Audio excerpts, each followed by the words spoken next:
Hello friends, welcome to Tales Talk. दोस्तों, हर इंसान एक जैसा नहीं होता। कुछ इंसान बाकी इंसानों के मुकाबले पैरानॉर्मल एक्टिविटीज़ देख सकते हैं। कुछ इंसानों की सोच बाकियों के मुकाबले कदरे मुख्तलिफ होती है। जैसा कि हर इंसान की सोच मुख्तलिफ होती है, इसी तरह से कुछ इंसान जो पैरानॉर्मल एक्टिविटीज़ को देख भी सकते हैं, महसूस भी कर सकते हैं, बस ऐसे लोग आम इंसानों के बीच में अपने राज को फाश करना मुनासिब नहीं समझते। ऐसे इंसान जो पैरानॉर्मल एक्टिविटीज़ को महसूस करते हैं या जिन्नात को देख लेते हैं, वो आम इंसानों से इन बातों को छुपाया करते हैं। रहते तो वो बीच में ही हैं, लेकिन अपना ये राज किसी को नहीं बताते। तो आज का वाकया ऐसे ही एक लड़की के गिर्द है कि जो इन पैरानॉर्मल एक्टिविटीज़ को देख सकती है, महसूस कर सकती है, जिसने जिन्नात को देखा हुआ है। और ये कहानी उन्होंने हमें खुद सुनाई है, जो हम आपसे उनकी ज़बानी बयान करेंगे।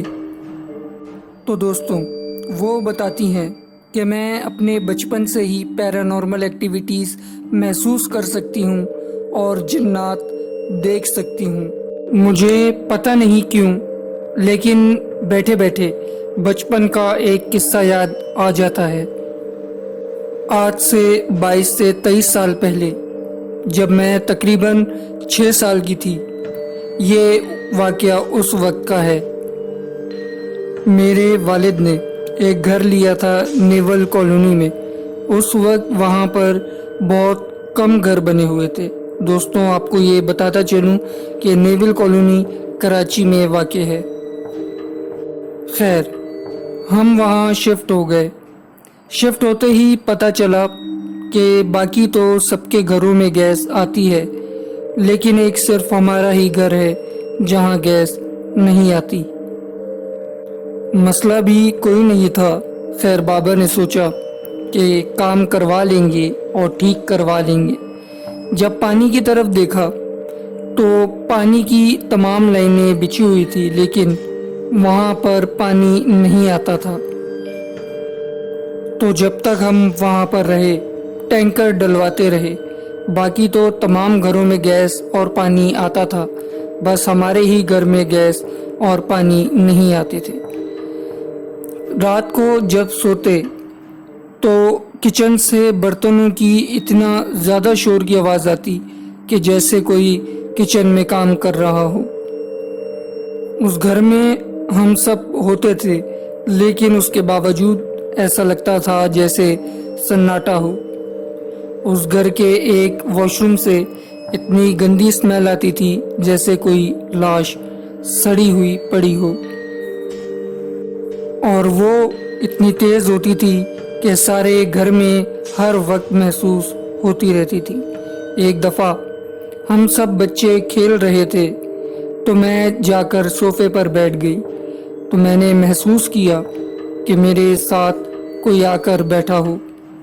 मैंने जैसे ही सोफ़े पर देखा तो वो अंदर दबा हुआ था, जैसे उस पर कोई बैठा हुआ हो।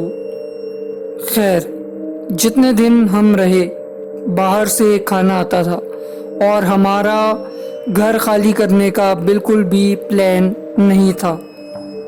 एक दिन हमारी खाला ही रहने, तो उन्होंने देखा कि एक आदमी है, लेकिन उसका सर नहीं है और वो छत पर जा रहा है। मैंने भी देखा था एक दिन कि जैसे झूलों के कुंडों पर सर लटका हो, लेकिन मैंने ज़्यादा ध्यान नहीं दिया क्योंकि मैं खेल में मसरूफ़ थी।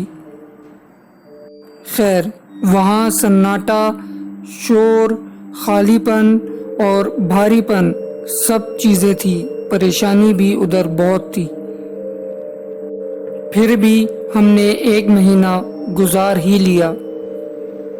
एक दिन मेरी वालदा आंखें बंद करके लेटी تو ان کی آنکھوں کے سامنے ایک خوفناک مرد آیا، حالانکہ وہ جاگ ہی رہی تھی، اور وہ نام لے کر کہہ رہا تھا کہ یہ میرا گھر ہے، یہاں سے چلے جاؤ۔ پھر اس کے اگلے ہی دن ہم نانی کے گھر چلے گئے اور پھر ہم اپنے دوسرے گھر میں شفٹ ہو گئے۔ تو دوستوں، یہ تھی وہ کہانی۔ اگر آپ لوگوں کو کہانی پسند آئی تو ہمارے چینل کو سبسکرائب کریں، کیونکہ اس چینل پر آپ لوگ ایسی ہی کہانیاں دیکھتے اور سنتے رہیں گے۔ اور ہم ویڈیو اگر پسند آئی ہے تو لائک کریں اور بیل کا آئیکن لازمی پریس کریں۔